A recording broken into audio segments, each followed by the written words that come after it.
Welcome to the Construction Pals podcast, brought to you by Blue Tape, your source for the latest in the construction world. Hard hats off, headphones on, and let's get started. And I'm your host, Rick Butler from Blue Tape. And I'm Elizabeth, also from Blue Tape. In today's episode, we're continuing our conversation with two marketing experts from Lenker. John Lenker, founder and chief vision officer, and Assaf Arie, partner and chief executive officer. From high-level strategizing to producing creative ad campaigns, John and Assaf have a wealth of experience transforming businesses through careful planning and imaginative marketing. In the first part, we talked about marketing strategies for builders, contractors, and remodelers. If you'd like to go back and listen to that, the link is in the show notes. In part two, we'll be focusing on building material suppliers, dealers, and distributors and how strategy and marketing can build their business. Hello, John and Assaf. Hello. Thanks for having us back. Glad to have you. So first part, we kind of focus a little bit more on contractors and some big picture stuff. But in this one, we kind of wanted to focus on suppliers, that sector of the industry. So a lot of the time, suppliers, especially small to medium-sized suppliers, are spending all of their money competing with the big guy. So what would you say to that business owner? When you are a distributor or a material supplier, of whatever variety, and you're competing with the big players, the first thing is you can't compete with them on the same level that they're competing with each other. And so don't try to do the mass, marketing, impersonal arm's length approach that they take. You're going to have to build your business on relationships. And it's not just about getting to know people and shaking a bunch of hands, although that helps. It's about having a process and a kind of a roadmap to follow that takes into consideration the actual needs of your target market. What are their pain points? What are the things that they're facing in their story, right? I'll remind us from the last episode that your brand story isn't the story about your company. It's a story about your clients, the journey they're on, and what is it or your customers, what is it that they are facing that you can come in and help them with? And how can you uniquely position yourself to give a level of personal attention and to help solve those problems in a way that the bigger players can't do? So thinking through that market opportunity, we call this market opportunity analysis, looking at the players in your geographical area, the market you serve, understanding what their strengths and weaknesses are, and trying to identify what are the opportunities to solve business problems for our target audience that currently isn't being solved by those bigger players. And by paying attention to that and being nimble, because you're so small, right? You can make decisions, whereas the corporate bureaucracy prevents people in middle management of any of these other competitors from actually doing anything that's very unique. So that's the first step, is to understand what is the market opportunity, what is the unserved need in the marketplace, that if I can just zero in on it with my business and offer a solution that's unique and customized that nobody else is currently meeting, how can I then sort of operationalize and create a game plan, a business plan to go after that market opportunity? So if that makes sense, there are ways of being a smaller player and having unique leverage that you can use against the giants in order to do really well for yourself in the marketplace and grow your business. Assaf, let me kick this over to you. Let's talk about, I've got the chucks on the truck surrounding me in my, let's say, county, my geographical circle, but they could go across the county line to the big box retail supplier. I need that loyalty to stay within my boundaries and attract more of them and not go across that county line to the big retailers. Stay here with me local. Let's get specific on that. You there's a few things. I have something that's hyper tactical. Chucks in the trucks like to be fed, and bringing events to bring him to and I'm Jewish, but I'll say it because it's very popular, pig roast type events. They love coming to those, and somehow they always hear it from word of mouth, and one trade tells the other and they show up. So that was just a very specific example, but events like this that a big bucks typically don't do, bring them in, get them to know you, get them to see your yard, get them to see your materials. And then it gives you an opportunity to chat with them and build a relationship with them, right? So that's kind of, again, it's a hyper specific, but it's very popular because the shop I was involved in, it is a shop that was out there. It was not here in the metro.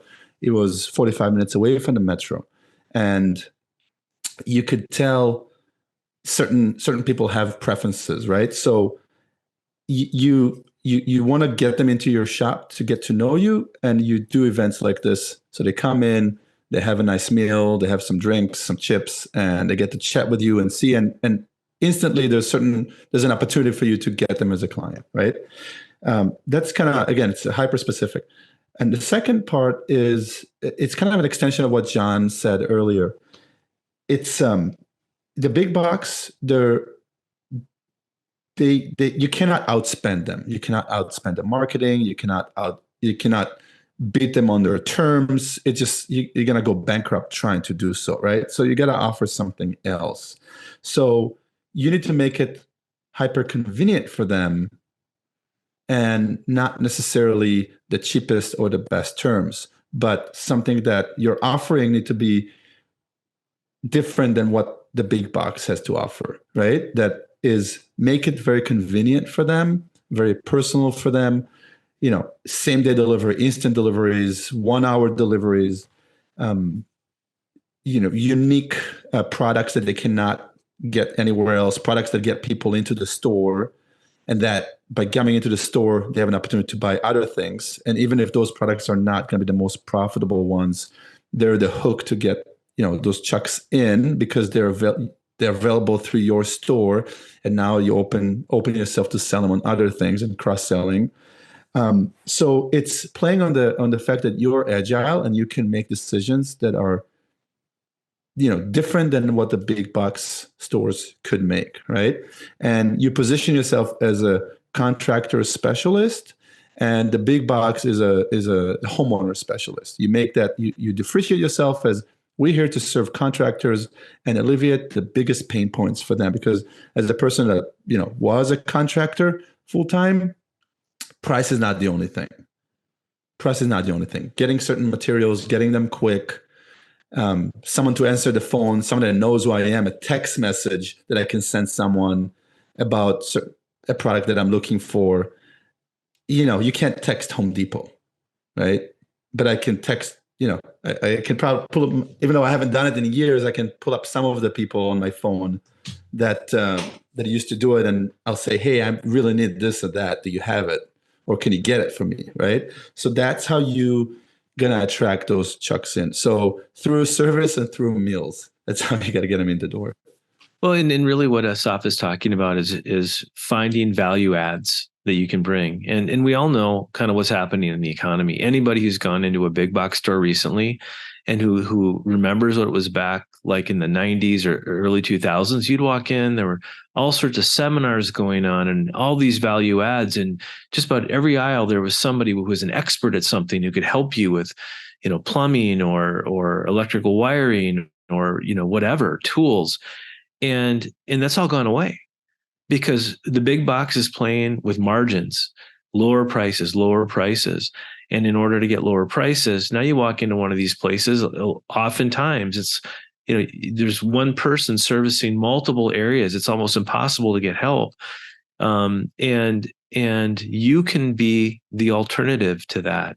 You can be the place that offers the value adds, and not just, and I do agree with I'm kind of I have a reputation for liking to entertain and cater and do, meals and, bring boxes of cupcakes to bring boxes of cupcakes to people to make them remember me.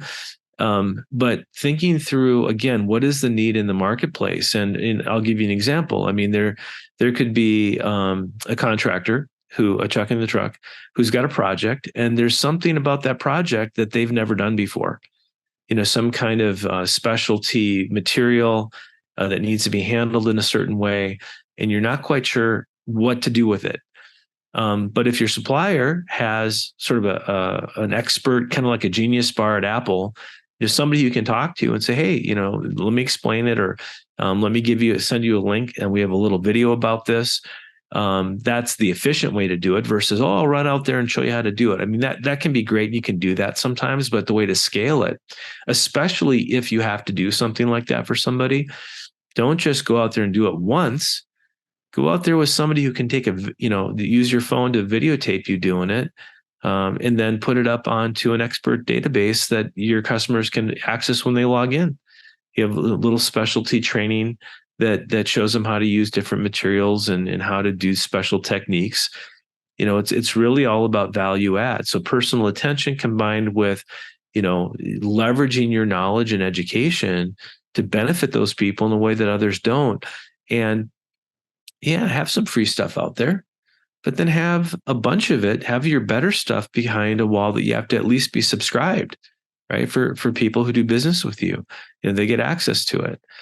So I think leveraging your expertise and providing a level of customer service that is currently being eliminated from the big box players because they don't have they're trying to sell on price, and they don't have the money to support a bunch of experts on the showroom floor anymore. So value adds. I gotta give a personal example. It's going to relate from a consumer standpoint, not a truck standpoint. So I bought a house a few months ago. I needed to make copies of my house key. I went to one of the big box stores. I interact with the machine. Doesn't work. Doesn't make me a copy. I go interact with a human. And after 10 minutes, go from one machine to another machine. Yeah, we can't help you with that. I go to the next one, same thing. I go to the next one, same thing. I go to a specialty store. So all they do is keys. The second I hand him the key, he looks at it and like, where did you bring it from? I said, from my house. He said, no, what the lock? Where is it from? I said, I don't know. We just moved in. He said, this is European. I said, will that explain why I couldn't make it in the other store? He said, yeah, they will not carry something like that. The second he looked at that key, he know that key is unique. Spent, combined a few hours on the other stores, and people say, yeah, we just don't carry this. Try this guy, right? Try this store. But he instantly knew what it's about, the story. He said it's from the UK, and said, don't make them here. And he happened to carry that key, and he made me, sufficient amount of copies. So now I can lose quite a few without worrying about it too much. But that's the value of being a specialty store. If you're the lumber yard in a small store versus the big box, be the specialty for what you do. I love that. Great analogy. Great story. That's exactly the differentiator right there. I think people need to hear. Let's do our version of speed dating here, fellas. A final walkthrough. Let's do just a quick question and answer here on a couple of things. We'll start with you, Assaf. Best advice you could give anyone in the construction industry in a bite-sized answer. Know your margins, know your numbers. Love it. John? That's a really good answer that Assaf gave. Another one that Assaf sometimes gives is say no more often. Another one that Assaf talks about, again, learned so much of it.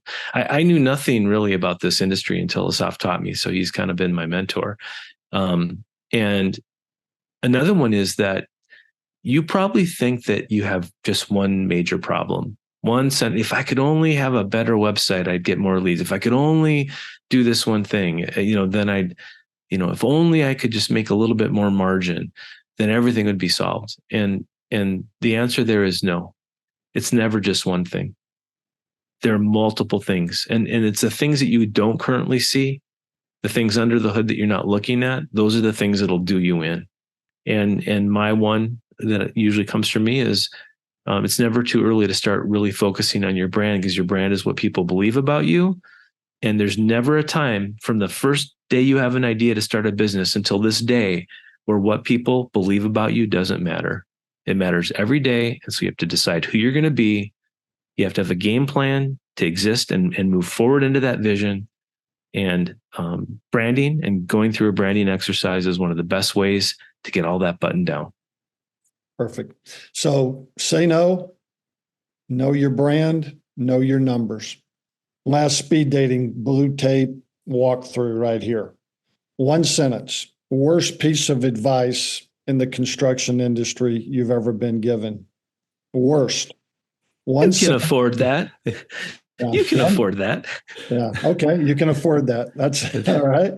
Mine will be, don't worry, you'll pick it up next job. Oh, that's like cancer. That's cancer. You pick it up. You never do. You never pick it up next job. You left money on the table. You give things for free, and you're going to do the same next job. So that's the worst advice that I ever got from someone who worked for me was, oh, don't worry, we'll pick it up next job. Great. Those two things right there wrap it up right there, fellas.